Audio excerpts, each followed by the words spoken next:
بسم اللہ الرحمن الرحیم۔ میں تاریخ سے لڑنا نہیں چاہتا۔ اگر تاریخ کہے حضرت حسین کا پانی 10 دن بند رہا تب بھی ٹھیک، اگر تاریخ کہے حضرت حسین کا پانی 7 دن بند رہا تب بھی ٹھیک، لیکن تاریخ کو چھیڑنے کی بجائے تاریخ کا مطالعہ کروں تو مجھے نظر آتا ہے کہ اسلام کی تاریخ میں صرف حضرت حسین کی ہی شہادت مظلومانہ یا دردناک نہیں، بلکہ اگر ہم 10 محرم کی طرف جاتے ہوئے راستے میں 18 ذوالحج کی تاریخ پڑھیں تو ایک ایسی شہادت دکھائی دیتی ہے جس میں شہید ہونے والے کا نام حضرت عثمان ہے۔ جی ہاں، وہی عثمان جنہیں ہم ذوالنورین کہتے ہیں، وہی عثمان جسے ہم دماد مصطفیٰ کہتے ہیں، وہی عثمان جسے ہم ناشر قرآن کہتے ہیں، وہی عثمان جسے ہم خلیفہ سوم کہتے ہیں، وہی عثمان جو حضرت علی کی شادی کا سارا خرچ اٹھاتے ہیں، وہی عثمان جس کی حفاظت کے لیے حضرت علی اپنے بیٹے حضرت حسین کو بھیجتے ہیں، وہی عثمان جسے حضرت محمد صلی اللہ علیہ وسلم کا دوہرا دماد کہتے ہیں۔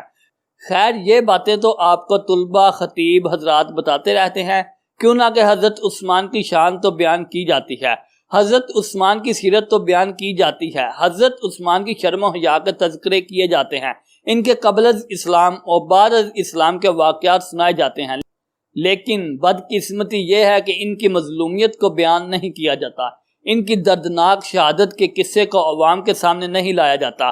تاریخ کی چیخیں نکل جائیں اگر عثمان کی مظلومیت کا ذکر کیا جائے، کوئی عالم یا خطیب نہیں، لیکن میں اتنا جانتا ہوں کہ عثمان وہ مظلوم تھا جس کا 40 دن پانی بند رکھا گیا۔ آج وہ عثمان پانی کو ترس رہا ہے جو کبھی امت کے لیے پانی کے کنویں خریدا کرتا تھا۔ حضرت عثمان قید میں تھے تو پیاس کی شدت سے جب نڈال ہوئے اور آواز لگائی کہ مجھے پانی پلاؤ، حضرت علی کو پتہ چلا تو مشکیزہ لے کر علی عثمان کا ساقی بن کر پانی پلانے آ رہے ہیں۔ آج کربلا میں علی اصغر پر برسنے والے تیروں کا ذکر تو ہوتا ہے، لیکن حضرت علی کے مشکیزے پر برسنے والے تیروں کا ذکر نہیں ہوتا۔ باغیوں نے حضرت علی کا مشکیزے پر تیر برسانے شروع کیے تو علی نے اپنا امامہ ہوا میں اچھالا تاکہ عثمان کی نظر پڑے اور کل قیامت کے روز عثمان اللہ کو شکایت نہ لگا سکے کہ یا اللہ، میرے ہونٹ جب پیاسے تھے تو تیری مخلوق سے مجھے کوئی پانی پلانے نہ آیا۔ کربلا میں حسین کا ساقی اگر عباس تھا تو مدینہ میں عثمان کا ساقی علی تھا۔ اس عثمان کو 40 دن ہو گئے ایک گھر میں بند کیے ہوئے، جو عثمان رضی اللہ مسجد نبی کے لیے جگہ خریدا کرتا تھا۔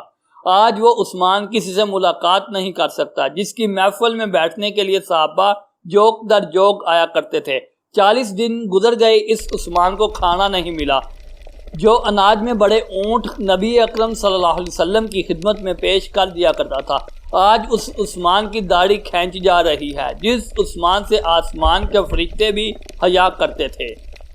آج اس عثمان پر ظلم کیا جا رہا ہے جو کبھی غزوہ احد میں حضور اکرم صلی اللہ علیہ وسلم کا محافظ تھا۔ آج اس عثمان کا ہاتھ کاٹ دیا گیا جس ہاتھ سے آپ صلی اللہ علیہ وسلم کی بیعت کی تھی۔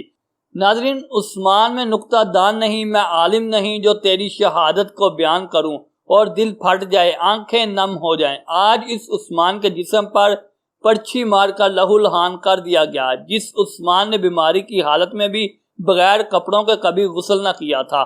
آج آپ صلی اللہ علیہ وسلم کی 2 بیٹیوں کے شوہر کو ٹھوکر ماری جا رہی ہے۔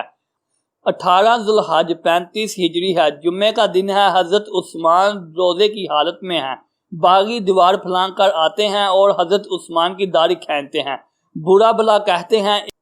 ایک باغی پیٹھ پر پرچھی مارتا ہے، ایک باغی لوہے کی آہنی ہتھیار سر پر مارتا ہے، ایک تلوار نکالتا ہے، حضرت عثمان کا ہاتھ کاٹ دیتا ہے، وہی ہاتھ جس ہاتھ سے آپ کی بیعت کی تھی۔ قرآن سامنے پڑا تھا، خون قرآن پر گرتا ہے تو قرآن بھی عثمان کی شہادت کا گواہ بن گیا۔ عثمان زمین پر گر پڑے تو حضرت عثمان کو ٹھوکرے مارنے لگے جس سے آپ کی پسلیاں ٹوٹ گئی۔ حضرت عثمان باغیوں کی ظلم سے شہید ہو گئے۔ اسلام وہ شجر نہیں جس نے پانی سے غذا پائی، دیا خون صحابہ نے پھر اس میں بہار آئی۔ دوستو، یہ تھی آج کی ویڈیو حضرت عثمان کی شہادت پر۔ اگر آپ کو اچھی لگے لائک کریں، کمنٹ کریں اور چینل کو سبسکرائب کر دیں۔ شکریہ۔